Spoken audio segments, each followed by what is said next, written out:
శ్రీ నమ శ్రీనివాసాయ నమ శ్రీమాత్రే నమ విఘ్నసౌరవే నమ. ఇప్పుడు మనం చెప్పుకోపోయేటువంటి వ్రతం ఉండ్రాళ్ళ తద్ద కథా వ్రతం. పూర్వము ఒక రాజుగారికి 7 కుమారులు కలరు. వారిలో ఏరో కుమారుడు అంటే రాజుగారికి చాలా ఇష్టం. ముద్దు చిన్నవాడని అల్లారు ముద్దుగా పెంచాడు. అతను పెరిగి పెద్దవాడే వివాహయుక్త సమయం వచ్చినది. ఎన్ని సంబంధాలు చూసినా నాకు కుదరటం లేదు, నచ్చడం లేదని చెప్పాడు. అపరిమితమైన అందగత్తె కావాలని కోరుకున్నాడు.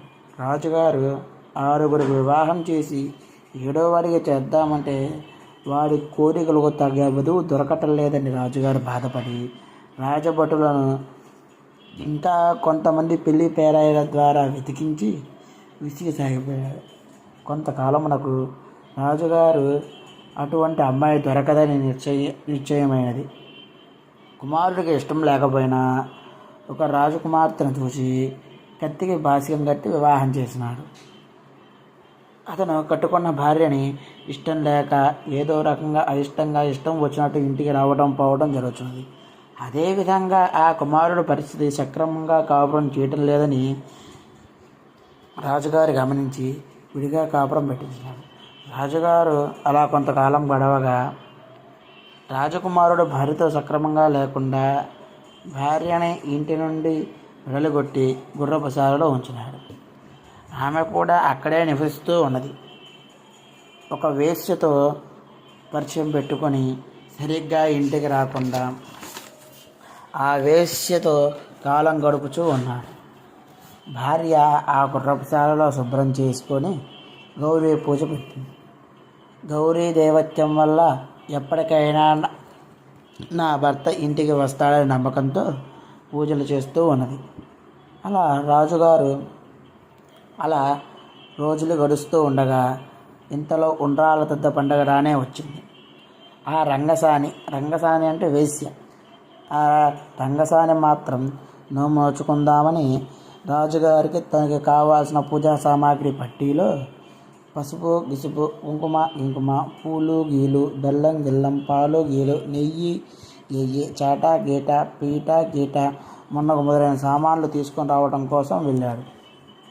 తీసుకురావడం కోసం వెళ్ళగా తీసుకొని వస్తూ ఉండగా మార్గమధ్యంలో ఉండగానే గాలి మెరుపులు ఉరుములతో కూడిన కుంభవృష్టి వర్షం పడింది. రాజుగారు రాలేని స్థితిలో వర్షానికి మార్గమధ్యంలో చెట్టు కింద నిలబడిపోయాడు. అలా కొంత సమయం గడిచిపోయింది. పొద్దు కుంగిపోయింది. ఆ వేశ్య రాజు రాలేదని కుంగిపోయింది. చిరాకుతో కోపంతో రాజుగారుడే రాడని గుర్తించి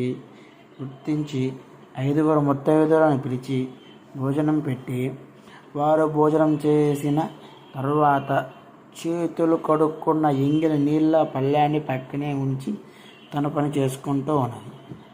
అర్ధరాత్రి దాటేటప్పటికి రాజుగారు వచ్చారు. రాగానే ఘీ అనబడే వస్తువులు దొరకలేదు అని రాజుగారు చెప్పగా వెంటనే వేశ్య కోపంతో తిడుతూ ఆ ఎంగిలి నీళ్ళని రాజుగారిపై పోసింది.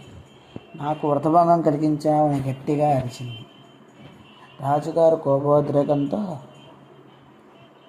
బాధతో నా భార్య ఎంత ప్రతివ్రత, ఎన్ని బాధలు పెట్టినా గుర్రపుశాలలో ఉంచినా ఏమాత్రం నన్ను అగౌరవంగా మాట్లాడలేదు.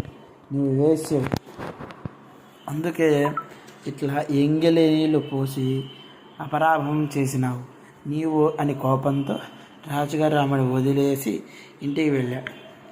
చేతిలో ఉన్న పూజా సామాగ్రితో ఆమె నిత్యం చేసే గౌరీ వెళ్ళాడు.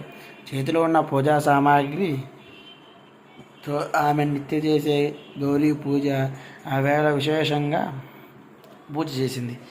భర్త తెచ్చిన పూజా సామాగ్రితో పూజ చేసి పార్వతీదేవి అనుగ్రహం పొందింది.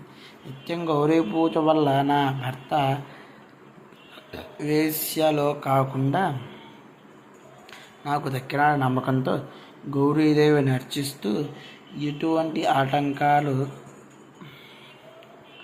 తొలగిపోయాయని ఆ రాజుగారి భార్య నిత్యం గౌరీ పూజ చేస్తూ భర్తతో కలిసి రాణివాసం అనుభవిస్తూ సుఖంగా సౌభాగ్యాన్ని పొందింది. ఉండ్రాళ్ళ తథ్యకథ సంపూర్ణం.